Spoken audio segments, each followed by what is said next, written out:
Passport, সবথেকে valuable passport হচ্ছে বাংলাদেশের পাসপোর্ট। বাংলাদেশের যে কোনো উচ্চ পর্যায়ে যখন লিডার অন্য কোনো রাষ্ট্রীয় সফরে যায়, সেই দেশের তৎপরতা চোখে পড়ার মতো হয়ে যায়।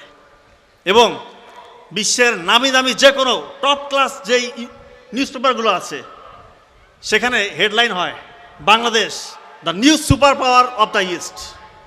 তথ্য প্রযুক্তি, জ্ঞান, শিক্ষা, স্বাস্থ্য সকল ক্ষেত্রে বাংলাদেশ রোল করছে এই ওয়ার্ল্ডকে।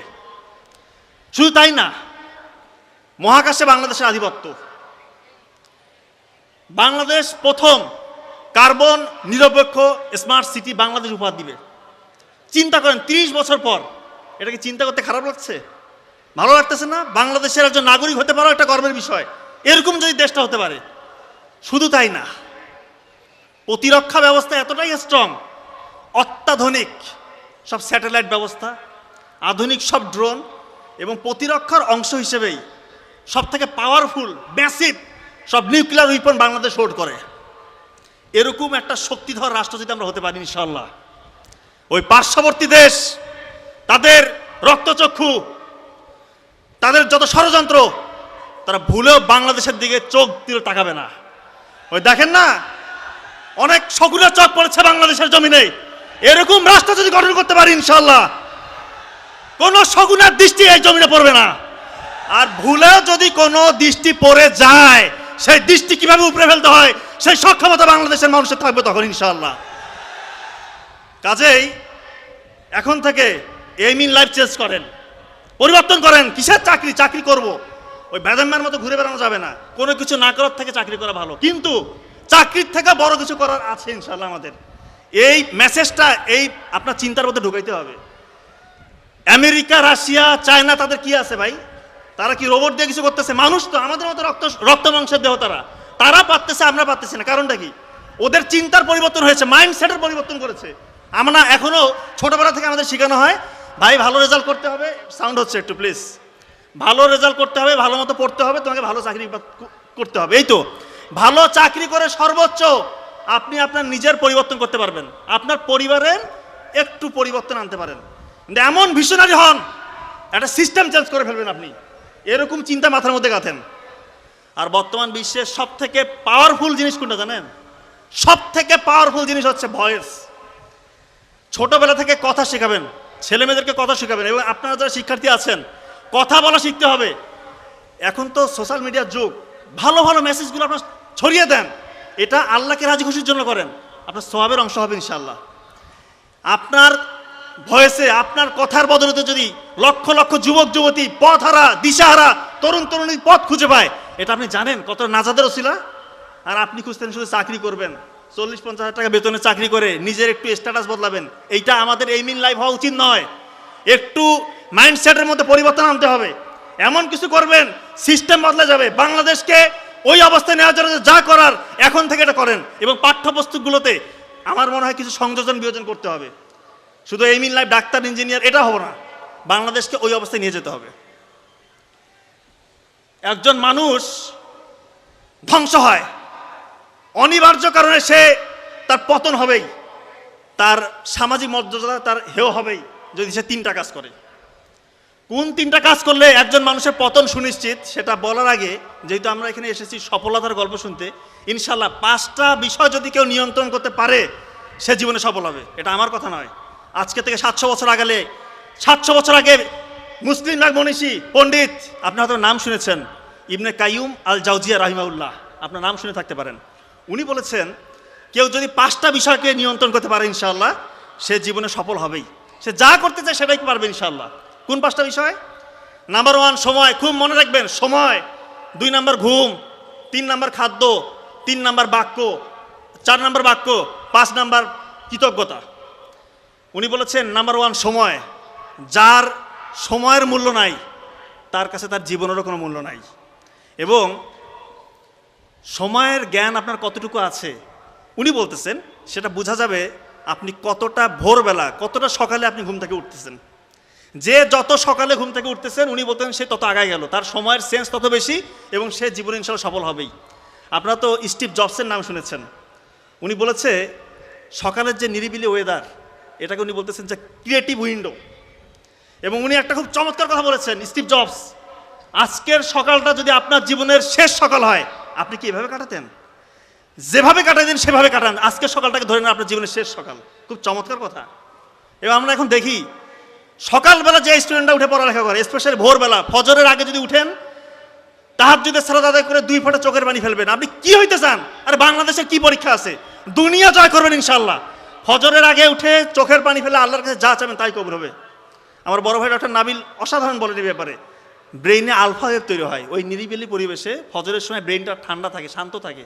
আপনি যা পড়বেন ইনশাল্লাহ তাই আপনার লং টার্ম মেমোরি সেন্টারে রিজার্ভ হবে। আমাদের অনেক স্টুডেন্টরা এই সুযোগটা হাতছাড়া করে। আমি যদি আপনাদেরকে বলি যে ভাই ফজরের সময় তুমি আমার 1 ঘন্টা কাজ করে দিবা, আমি 10,000 টাকা দিব। একই কাজ তুমি দিনের অন্য সময় করবা, 200 টাকা দিব। পাগল ছাড়া কোনো বিবেকবান বুদ্ধিমান কোনো ছেলে বা মেয়ে সে কি এই সুযোগটা হাতছাড়া করবে? এর থেকেও বেশি রেওয়ার্ড আপনি পাবেন যদি ফজরের আগে আপনি একটু পড়তে পারেন। শুধু স্টুডেন্টদের জন্য না, যে যে সেক্টরেরই মানুষ হন না কেন, আপনার ফজরটাকে কাজে লাগান, ইনশাল্লাহ জীবন বদলে যাবে। এবং রাসূলুল্লাহ সাল্লাল্লাহু আলাইহি ওয়াসাল্লামের স্পষ্ট হাদিস আছে, আল্লাহ তাআলার কাছে উনি দোয়া করতেছেন, ফজরের সময় আমার যে উম্মতরা কাজ করে, আল্লাহ তুমি সেই কাজে বরকত দাও। রাসূলুল্লাহ সাল্লাল্লাহু আলাইহি ওয়াসাল্লামের দোয়া কি কখনো বিফলে যাওয়ার চান্স আছে? আপনি আজকে থেকে ফজরে উঠে পড়া শুরু করেন, আপনার জীবন বদলে যাবে। আমি চ্যালেঞ্জ দিয়ে যাচ্ছি, আপনি ফজরে পড়েন, এরপরে যদি সফল না হন আমাকে এসে বললেন যে আপনি তো বলেছিলেন, কাজ তো হইল না। নিশ্চিত কাজ হবে। আপনি যে স্টেজে আছেন তার থেকে ইনশাল্লাহ অনেক উপরে চলে যাবেন আপনি।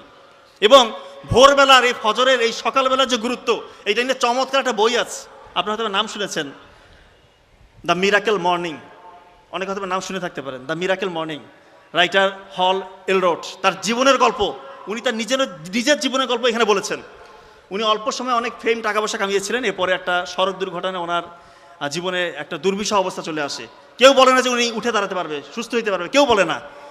সব জায়গায় দাঁড়িয়ে দাঁড়িয়ে ঘুচে কি করলে পরে আমি আগের মতো আমার যে আল্লাহ তাআলা যে বরকতগুলো দিয়েছিল সেটা আমি আবার ফিরে পাবো। এক জায়গায় গেলেন, খুব শুভাকাঙ্ক্ষী, উনি বলতেছে তুমি ফজরে উঠো, উঠে এই কাজগুলো করো, মানে সকালবেলা উঠতে বলেছেন। তা উনি বলেছেন ওনার নিজের জীবনের গল্প থেকে নেওয়া, 6টা কাজ করতে বলেছেন সকালে উঠে। এই 6টা কাজ যদি কেউ করে সে নিশ্চিত সফল। এবং উনি পরে দেখিয়েছেন ওই স্টেজ থেকে ওনার যে হারানো গৌরব উনি ওটা খুঁজে পেয়েছিলেন। ওই 6টা কাজ কি? উনি 6টা কাজকে সংক্ষেপে বলেছিলেন সেভার্স ল, SAVERS, সেভার্স। এসতে হচ্ছে সকালে উঠে বলতেছেন, এসতে সাইলেন্স, নীরব থাকতে হবে, একটু ধ্যান করতে হবে। তা আমরা যেহেতু আমরা মুসলিম, আমরা ধ্যানটা কীভাবে করব? রাসূলুল্লাহ সাল্লাল্লাহু আলাইহি ওয়াসাল্লাম আমাদেরকে শিখিয়ে দিয়েছেন। ফজরের নামাজের পর আপনি একটু বসে 33 বার সুবহানাল্লাহ, 33 বার আলহামদুলিল্লাহ, 34 বার আল্লাহু আকবার পড়েন। আপনার জীবনের যত গুনাহ এটা যদি সমুদ্রের ফেনার মতো হয়, এটা ধুয়ে মুছে যাবে।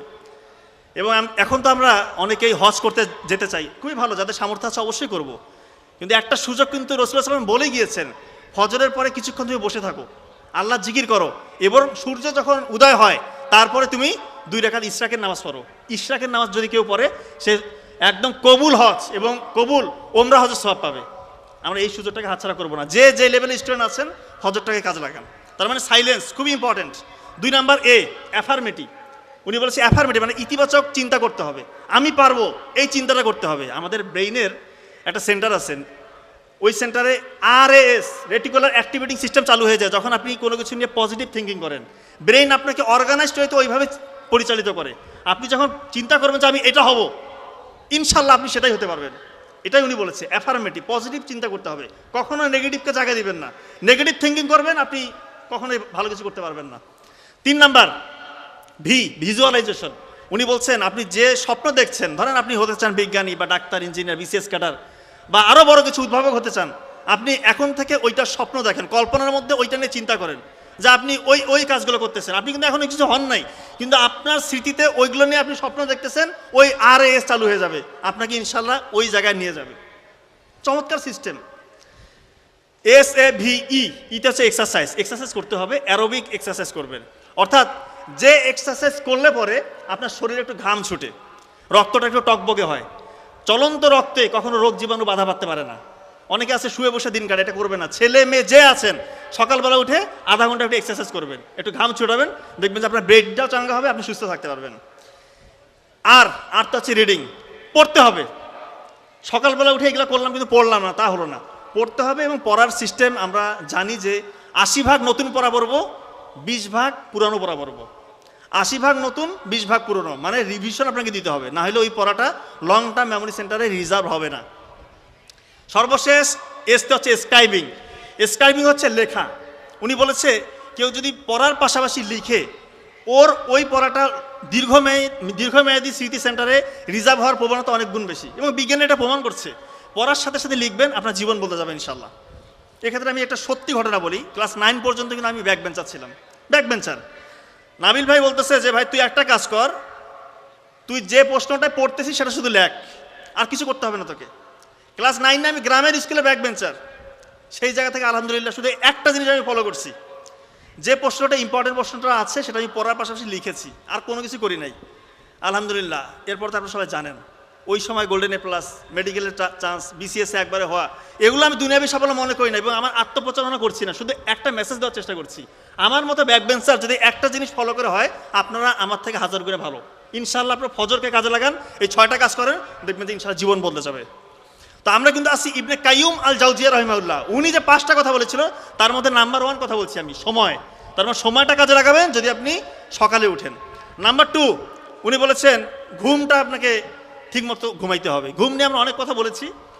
এশা সালাতের পর যে যত দ্রুত ঘুমিয়ে যাবে তার জীবন ইনশাআল্লাহ সে তত উন্নতির দিকে চলে যাচ্ছে, কারণ এই সময় ব্রেইনের প্রিফ্রন্টাল কর্টেক্স এবং হিপ্পোক্যাম্পাস, এই দুইটা জিনিস তত কার্যকরী ভূমিকা পালন করবে যদি আপনি আগে আগে ঘুমান।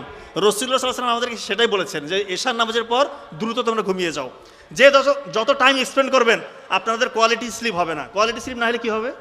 অনেকে দেখেন না যে একটা সহজ জিনিস ডিসিশন নিতে পারে না, কি সিদ্ধান্ত নিবে, সিদ্ধান্ত নিতে ভুগে, এটা হবে না। আপনি সঠিক ডিসিশনটা নিতে পারবেন। কোনো সমস্যায় পড়লে সমাধান কী হবে অনেকে বের করতে পারে না। প্রবলেম সলভিং ক্যাপাসিটি এইটা আপনার তৈরি হবে যদি আপনি আগে আগে ঘুমান। এবং আগে যদি না ঘুমান, যারা রাত জাগে তাদের হরমোনাল ইমব্যালেন্স হয়। ছেলেদের টেস্টোস্টেরন হরমোন কমে যায়, মেয়েদের ইস্ট্রোজেন প্রজেস্টেরন কমে যায়, চুল পড়ে যায়, চেহারার উজ্জ্বলতা কমে যায়, পরের দিনটা খারাপ যায়, দেখে মাথা ভার হয়ে থাকে, মেজাজ কিটকিটে, অফিসে গেছে, স্কুলে গেছে, মাথা কোনো কাজ করতেছে না, কারণ রাত 1টা-2টা পর্যন্ত জেগে আছেন। এই কাজটা করবেন না। রাতে আগে ঘুমান, প্রিফ্রন্টাল কর্টেক্স এবং হিপ্পোক্যাম্পাস অ্যাক্টিভ হয়ে যাবে, আপনার স্মৃতিশক্তিও প্রখর হবে এবং আপনি অনেকগুলো উপকার পাবেন এখান থেকে। এবং অযাচিত যে জিনিসগুলো আপনি শিখেছেন, মানে অপ্রয়োজনীয় যত তথ্য আপনার ব্রেনের মধ্যে ঢুকেছে, আপনি যদি আগে আগে ঘুমান এগুলো ধুয়ে মুছে যায়। এবং যখন আপনি দেরি করবেন অযাচিত তথ্যগুলো থেকে যাবে, ভালো ভালো তথ্যগুলো মুছে যাবে। এটা কাজে লাগাবেন। ঘুমটা খুবই ইম্পর্টেন্ট। 3 নম্বর খাদ্য। উনি বলেছেন খাবারটা ঠিকমতো খেতে হবে, এবং রাসূলুল্লাহ সাল্লাল্লাহু আলাইহি ওয়াসাল্লাম যেটা বলেছেন আমরা সেটাই করব। 1 ভাগের 3 ভাগ, 3 ভাগের 1 ভাগ আমরা খাবো, 1 ভাগ পানি খাবো, 1 ভাগ ফাঁকা রাখবো। এবং যে 1 ভাগ খাবো ওই 1 ভাগের মধ্যে আবার 3 ভাগ করবেন। সেই 3 ভাগের 1 ভাগ আপনাকে জীবন্ত খাবার খেতে হবে। এর মধ্যে আমি একটা খাবারের কথা বলি, খেজুর। মরুভূমির তপ্ত রোদে, বিরূপ পরিবেশে এই যে খেজুর গাছ দাঁড়িয়ে থাকে, সূর্যের প্রখর তাপ এবং পানি নাই, এই জন্য সে তার শিকড়গুলো গভীরে পৌঁছে দেয়, ওইখান থেকে খনিজ যে শক্তি সেটা নেয়, এবং সূর্যের যে রাসায়নিক শক্তি সেটা সে নিজে শোষণ করে খেজুরের মধ্যে জমা রাখে। এই খেজুর যখন আপনি খাবেন, সরাসরি রাসায়নিক শক্তি এবং খনিজ শক্তি আপনার রক্তের সাথে মিশে যাবে। এটা একটা জীবন্ত উদাহরণ। যারা স্টুডেন্ট আছেন আপনারা খেজুর খাবেন, প্রতিদিন 2-3টা করে খেজুর খাবেন। এখানে গ্লুকোজ, ফ্রুক্টোজ, সুক্রোজ আছে, ইনস্ট্যান্ট আপনার ব্রেনকে এনার্জি দিবে। এর মধ্যে যে অ্যান্টিঅক্সিডেন্টগুলো রয়েছে আপনার শরীরের মধ্যে যে কোনো রকম রোগ জীবাণু সহজে বাসা বাঁধতে পারবে না। আপনারা জানেন যে খেজুর খাওয়া একটা সুন্নত। রাসূলুল্লাহ সাল্লাল্লাহু আলাইহি ওয়াসাল্লাম বলেছেন যে ঘরে খেজুর নাই আমি ধরে নিব ওই ঘরে ক্ষুধা রয়েছে। তার মানে খেজুর খুবই গুরুত্বপূর্ণ। এর মধ্যে যে অ্যামাইনো অ্যাসিড এইটা আপনার শরীরকে ডেভেলপ করবে এবং ডাইজেশন ক্লিয়ার করবে। এর মধ্যে রয়েছে পটাশিয়াম, আপনার হার্টটাকে ভালো রাখবে। এবং অনেকে বলে যে স্যার আমার শরীর হয় না, একটু স্বাস্থ্য যদি ভালো হইতো কী করতে পারি? প্রতিদিন 3-4টা করে খেজুর খান, একটা শশা দিয়ে, দেখবেন যে ইনশাআল্লাহ আপনার শরীরটা অর্গানাইজড ওয়েতে ডেভেলপ হবে।